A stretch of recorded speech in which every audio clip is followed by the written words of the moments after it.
Alors les forêts de la Jouverte sont situées dans la vallée de Longrain, à l'extrémité ouest de la vallée de Longrain, et elles surplombent la commune de Roche.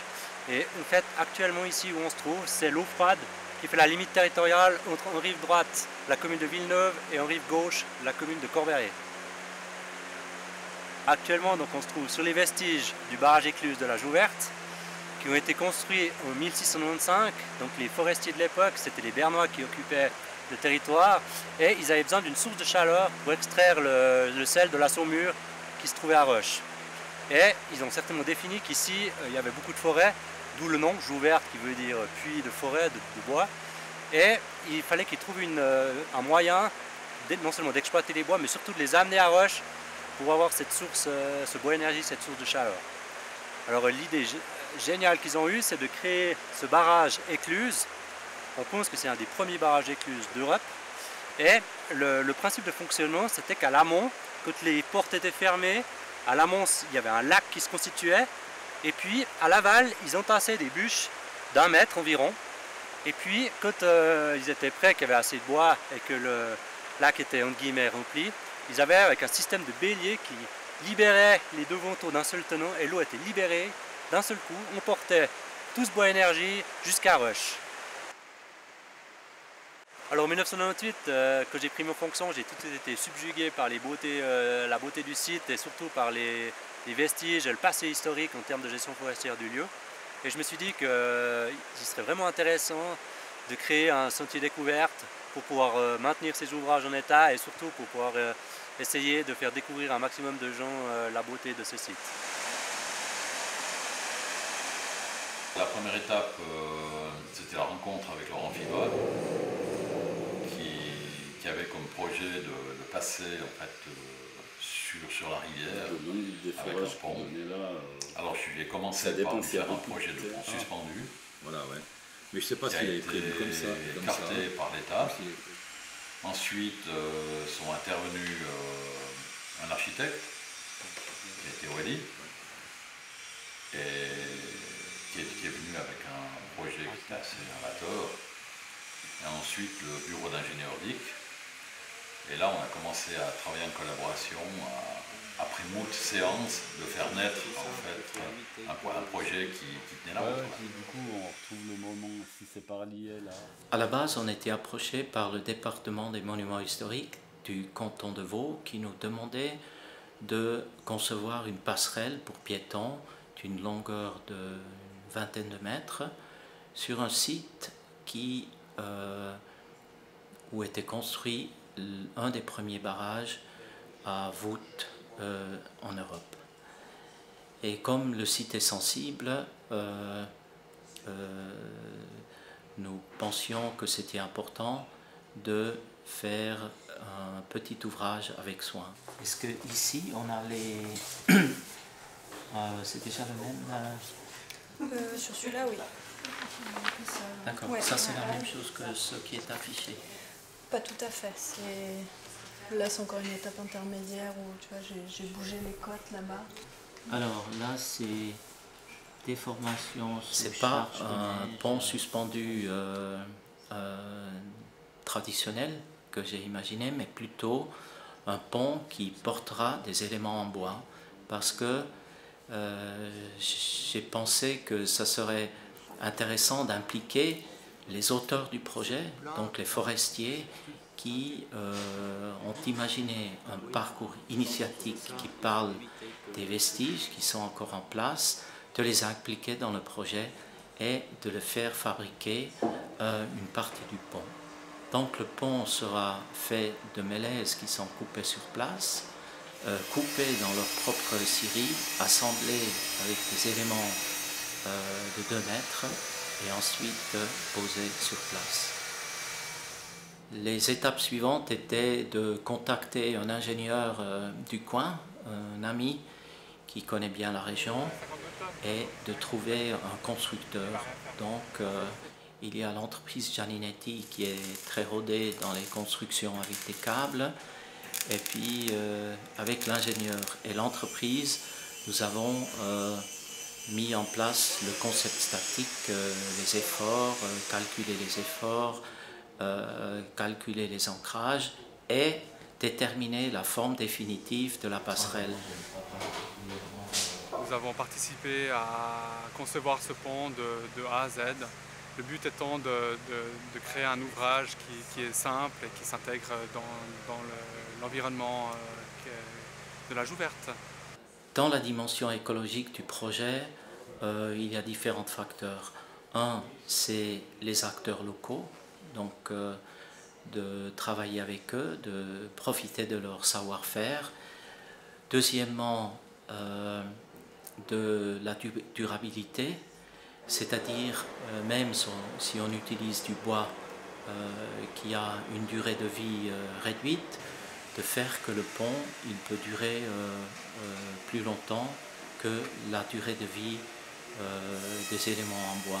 Et là, on a imaginé des câbles porteurs qui seront en place encore dans 100 ans, tandis que le tablier en mélèze, il tiendra peut-être que 25 ans.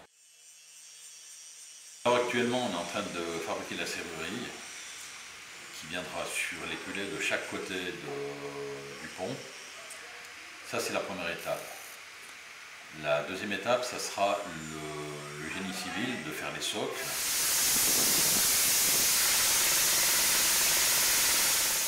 On a fait 4 forages à 6 mètres, plus 3 forages en cisaillement à l'horizontale pour les socles de base qui vont tenir le pont. De l'autre côté, on est en train de faire les mêmes forages. Et puis ce côté-là, on prépare pour le bétonnage, le ferraillage du coffrage. Et ensuite, il y aura les plaques de base qu'on a fait dernièrement à l'atelier qui viendront insérer dans le béton.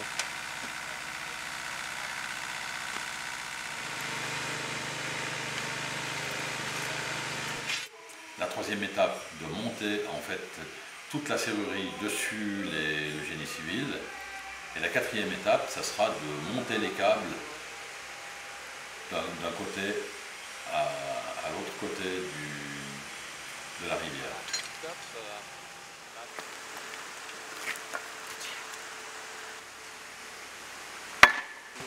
Un petit coup sec. La spécificité de ce pont réside principalement du fait que le seul élément porteur en fait, de la passerelle sont les câbles qui viennent sous la future auge en bois qui viendra poser sur les câbles. L'auge en bois en fait n'a pas un rôle porteur en réalité. Seuls les câbles qui sont en dessous de cette passerelle sont porteurs. On a d'abord transporté les câbles sur une bobine, sur une remorque. On a déroulé le long de la route. Ensuite, une fois qu'ils étaient déroulés le long de la route, on les a pris au Blondin. Donc c'est la grande ligne qui se trouve au-dessus du pont. Et on a passé culot par culot de l'autre côté pour ensuite les goupiller dans les coulisses qui sont à droite et à gauche des bases de pont. On a commencé par faire les manchons à chaque bout des câbles, ce qu'on appelle les culots.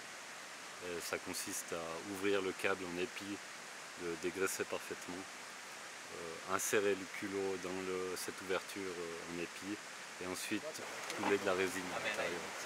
Et c'est ce qui fait la pièce finale d'accroche. Là on est à la dernière étape de la pose des câbles, c'est la tension des câbles. On a commencé par mettre chaque câble de chaque côté avec les goupilles, avec les coulisses rentrées un maximum, donc on avait une longue flèche de câbles.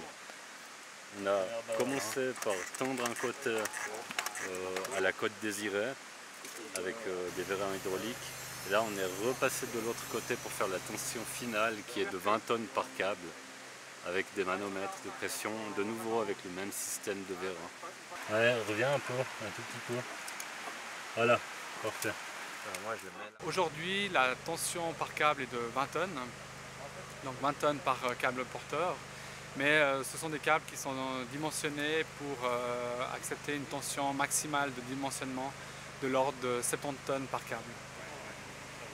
L'élaboration statique du pont suit d'une part les normes suisses de la construction, Pour une passerelle de ce type, les cas de charge qui sont finalement déterminants sont les piétons, parce que c'est finalement les usagers de cette passerelle.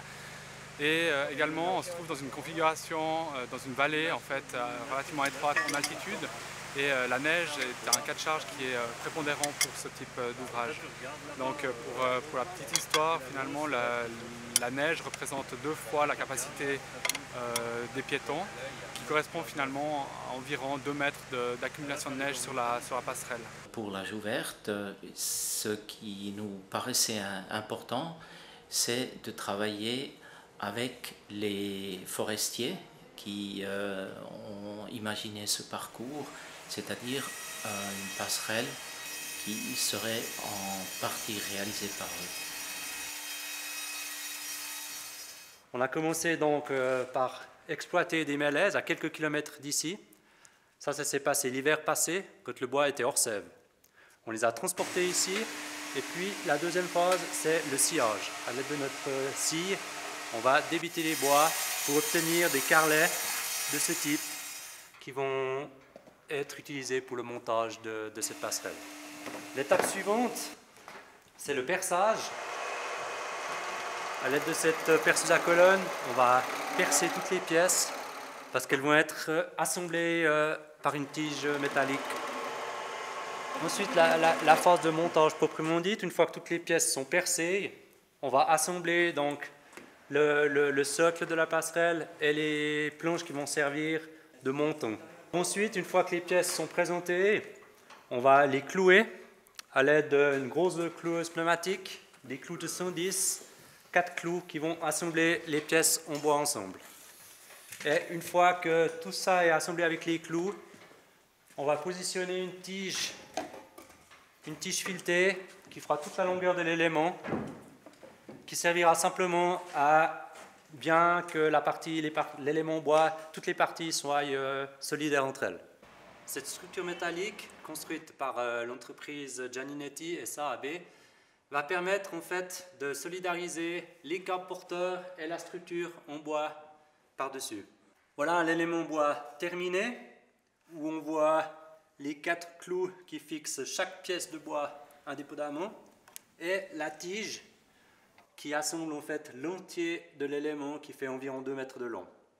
Et dessous, on voit le bout de cette structure métallique qui va permettre de fixer la partie bois sur les câbles porteurs. Voilà l'élément bois terminé en atelier, complètement assemblé. Il y a juste cette planche qui sert de main courante qui est uniquement pour le montage. La pièce définitive sera bien usinée en mélèze et recouvrira une partie du garde-fou. On a monté les éléments en bois à l'aide du câble grue. Les employés à Gianninetti ont fait l'assemblage entre les câbles porteurs et la partie bois que nous avons montée en atelier. C'était, je crois, 121. Ah, donc ça devrait jouer. Normalement, ça devrait jouer. Mais je sais plus. Parce qu'il a quoi comme marge de réglage? Ils ont laissé dépasser le profil. Ici, nous avions, entre guillemets, plus qu'à présenter l'élément bois avec sa structure métallique dessous qui est venue se poser sur les câbles porteurs. Et ensuite, une pièce venait dessous pour sertir la pièce métallique sur le câble porteur pour que l'élément ne puisse plus bouger. Le principe de cette passerelle, il est innovateur à plusieurs titres. Déjà, il n'est absolument pas suspendu, comme la majeure partie des passerelles piétonnières que l'on connaît. Il est uniquement basé sur 2 câbles qui sont tendus à 20 tonnes. Donc ces 2 câbles sous traction à 20 tonnes a demandé des ancrages conséquents. Et ensuite, sur ces câbles porteurs est venue une structure en bois qui est très ajourée. En fait, l'architecte désirait un ouvrage qui se noie le mieux possible dans le milieu, qui ne soit pas trop invasif. Et puis, c'est pour cette raison qu'on est parti sur une structure assez légère, ajourée. Les principales difficultés que l'on a rencontrées dans cette construction, ça a été principalement les ancrages. Ils doivent être forts et conséquents. Donc en rive droite, nous sommes directement arrivés dans le rocher, donc on a pu faire des ancrages de 6 mètres de profond. Par contre en rive gauche, le terrain était plus meuble et là on a dû descendre à 12 mètres de profond. Donc ça n'a pas été simple de forer et de chemiser les ancrages. Les collaborations entre les intermétiers se sont très bien passées. J'ai trouvé que l'architecte et l'ingénieur se sont vraiment investis personnellement pour ce projet. C'était vraiment intéressant. Et puis ensuite, c'était une chance qu'en fait, il n'y a pas eu beaucoup d'entreprises intervenantes parce qu'en fait, l'entreprise Gianninetti a réalisé tout ce qui était ancrage, bétonnage des culées et toutes les parties métalliques et les câbles. Et le groupement forestier des Agites a réalisé la structure bois. Donc c'est bien, c'est principalement 2 entreprises qui ont réalisé le gros corps. Et ça, je pense que c'est un avantage. Moins il y a d'intervenants, moins il y a de problèmes entre les intervenants. Cette passerelle devrait bien vieillir parce qu'on l'a conçue justement pour qu'elle dure dans l'élément naturel dans lequel elle se trouve. Toutes les parties en métal sont galvanisées et puis les parties bois sont du mélèze brut, indigène, et on peut modifier, on peut changer qu'une section de bois à la fois. Et le mélèze, on imagine une durée de vie de 20 à 25 ans. Je suis très content du résultat parce que, en la voyant construite sur le site, elle est passablement comme je l'imaginais.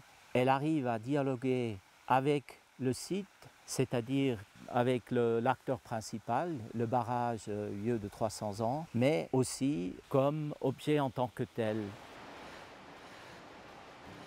La construction de cette passerelle, c'était vraiment une opération intéressante et enrichissante pour tous les acteurs du groupement forestier et principalement pour moi qui ai eu la chance de collaborer avec tous les corps de métier. Un ouvrage tel celui-ci, je pense qu'on va en faire un de notre carrière professionnelle. Donc on a appris beaucoup de choses parce qu'on a fait des choses nouvelles et la collaboration autant avec l'architecte, avec l'ingénieur, s'est très bien passée et a été très enrichissante. Finalement, le pari est réussi, je pense.